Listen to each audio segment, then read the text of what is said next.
जिस मुकदमा में जुल्फ़िकार अली भुट्टो को फांसी हुई, नवाब मोहम्मद अहमद खान उसी मुकदमा के हवाले से यहीं कत्ल हुए थे। तो आप उस वक़्त आपने वो देखा था, थोड़ी देर के बाद आप आ गए थे? उस वक्त हम यहाँ मोहम्मद मियाँ सुमरो आगे, उनका वो मेरे लड़कपन के दोस्त हैं और मेरे पड़ोसी भी थे। तो हम वॉक करके रात का आके उनके घर के सामने खड़े थे जब हमने फायरिंग की आवाज़ सुनी बड़ी तेज़। तो हम भागते हुए आए तो यहाँ उनकी गाड़ी खड़ी थी अहमद रज़ा कसूरी की, और वो हमारे पड़ोसी होते थे। हम रहते थे ए जैलदार पार्क पे, वो बी जैलदार पार्क पे रहते थे। तो मैं, उनके छोटे भाई भी मेरे दोस्त थे, वो भी जान पहचान थे, वो गवर्नमेंट कॉलेज में थे, मैं भी गवर्नमेंट कॉलेज में थे, अहमद रज़ा कसूरी। तो वो मैं जब हम पहुँचे तो वो गोलियाँ उनके वालिद को लगी हुई थी और वो इस हालत में थे कि वो किसी वक्त ख़त्म हो सके। तो मैंने अहमद रज़ा कसूरी से कहा कि आप इनको UCH लेके फ़ौरन जाएँ, ना यहाँ कोई एम्बुलेंस आई नहीं है। तो वो फिर फ़ौरन यहाँ से लेकर उनको गए। उस वहाँ पहुँचते तक वो ख़त्म हो। तो वो ये बहुत छोटा सा था और बहुत गहरा था। उसके नीचे वो अंदर छुपे हुए थे चारों लड़के FSF के। उन्होंने इस तरफ फायरिंग की तो इधर से गुजर के अहमद रज़ा कसूरी के वालिद को लगी गोलियाँ 3। तो इसलिए मैं विटनेस हो गया कि मैं आ गया और मोहम्मद मियाँ सुमरो भी मेरे साथ।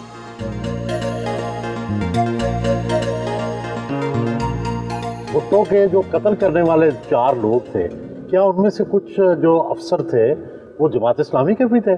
उनकी फैमिली इस जमात से थी, चारों की। वो जो 4 FSF के लोग थे, उन चारों की फैमिलियां जमात से थी। 3 की मुझे मालूम है। अच्छा। एक तो यहीं रहते थे चलिए करीब। अच्छा। मास्टर असलम साहब के छोटा भाई था। अच्छा। उनमें से एक यहाँ इशरे में रहता। अच्छा। फिर? और उनके जो बड़े भाई थे वो जो हमारा स्कूल था, जो हमारे वालिद ने बनाया था, नया मदरसा, उसमें टीचर थे। अच्छा। जो C लाइन में आ गए। अच्छा।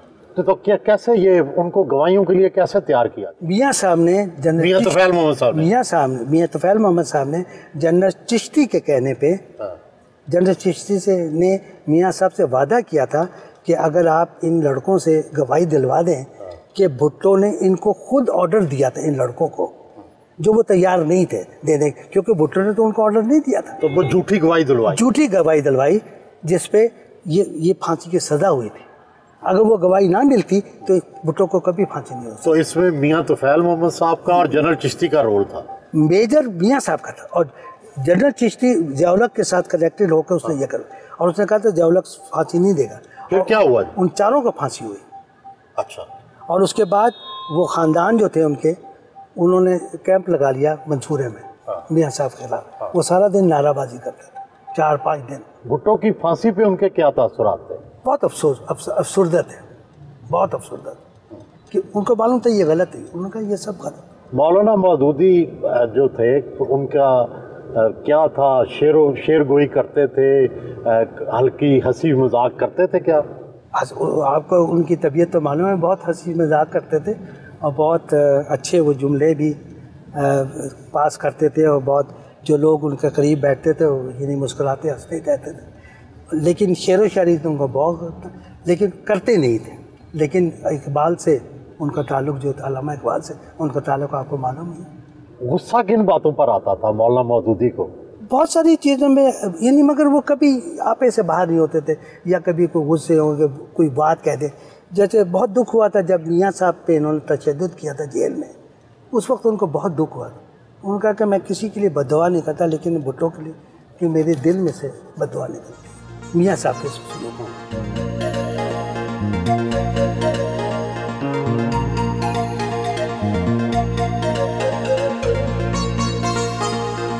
अपने दोस्त साबिक गवर्नर सिंध व साबिक चेयरमैन सेनेट मोहम्मद मियाँ सुमरो से मिलने अपर माल पर वाक़या उनकी रिहाइश का पहुँचे।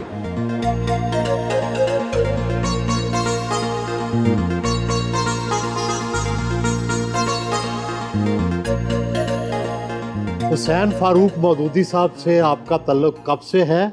और आप बिल्कुल एक मुख्तलिफ पस मंज़र से, आपके वालिद साहब सिंध से मुंतखब भी होते रहे, आप भी ज़ाहिर है सिंधी हैं, और ये एक मजहबी घराना मौलाना मौदूदी के बेटे, तो दोस्ती कैसे हुई? सर दोस्ती बस मुलाकात होती जब स्टूडेंट डेज में पॉलिटिक्स में थे, तो मैं FC कॉलेज का सेक्रेटरी जनरल था और इनसे वाबस्तगी माशाल्लाह 55 साल से ज़्यादा से है। फिर लाहौर में रहते हुए मुलाकात हुई थी। मेरे वालिदैन भी, या ख़ास करके मेरे नान के मौलाना अहमद अली साहब, उन्होंने मेरी वालदा को परवरिश की थी। नाना के दोस्त थे, नाना की डेथ हो गई जब मेरी खाला अहमद अली लाहौरी शेरावाला की, तो रिश्ता भी उन्होंने किया, निकाह भी उन्होंने पढ़ा था मेरे वाले से। तो फिर वो उस पर, लेकिन मज़हब के सिवाय ये इनकी शख्सियत ऐसी है कि बस फिर लगाओ। क्या इनकी खूबियाँ हैं? खूबियाँ जी, बड़े सिंसियर हैं, नॉलेजेबल हैं, हमेशा जो एडवाइस देते हैं बड़ी अच्छी और अमलन होती है। घर के बनाने में इनका बड़ा हाथ था। वालदा ये वाला घर बना? जी, वालदा को हेल्प करते थे। आके 70-72 की बात है। तो आगे पीछे भी, जब भी फिर मैं बाहर चला गया, पीछे भी ये फैमिली मेम्बर ही थे बहुत ही।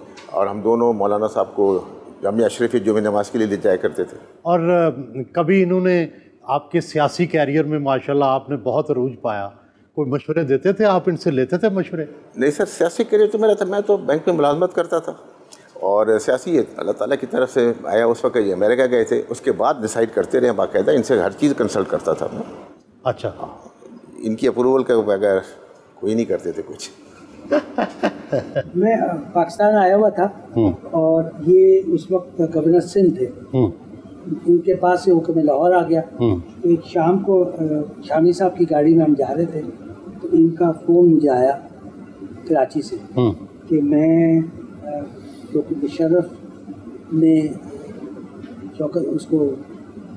शौकत अजीज़ को वो बना दिया है वज़ीर आज़म, तो मैं इस्तीफ़ा दे के और सिंध जा रहा हूँ इलेक्शन लड़ने, तो मेरे सारे नंबर बदल जाएंगे। गवर्नमेंट हाउस के नंबर मेरे काम नहीं करेंगे, तो ये मेरा नंबर चलता रहेगा। तो मैंने उससे कहा कि आपने बिल्कुल रिजाइन नहीं करना, आप ये गलत हरकत मत करना। आप शौकत अजीज़ को मिलकर ठीक है, आप शौकत उससे शरफ से ही बात करें कि आपको वो चेयरमैन सेनेट बना। क्यों? पहले आपसे वज़ीर आज़म का वादा था? इनसे बातचीत चल रही थी,